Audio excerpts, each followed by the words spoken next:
आपल्याकडे तक्रारी अर्ज प्राप्त झाला होता संजय बागडे यांचा।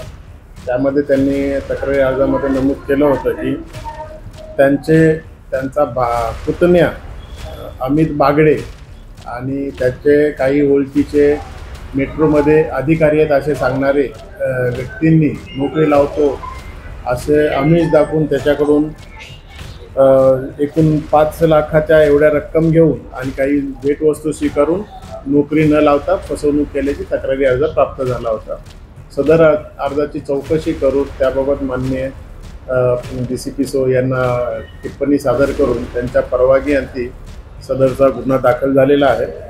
या गुन्ह्याचा तपास PSI आत्राम करीत असून आता पुढील तपास चालू आहे। गुन्हा सध्या दाखल झालेला आहे। तर याच्यामध्ये 4 आरोपींच्या विरुद्ध तक्रार दाखल केलेली आहे।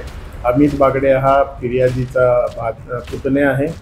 मनोज शुक्ला, महेश गुप्ता, विजय उपाध्याय हे मेट्रोमधले कर्मचारी आहेत असं अमित बागडे यांनी त्याला सांगितलं होतं। त्याची व्हेराबाउट्स आणि किंवा ते खरोखर आहेत की नाही, कर्मचारी होते की नाही याची तपासणी चालू आहे।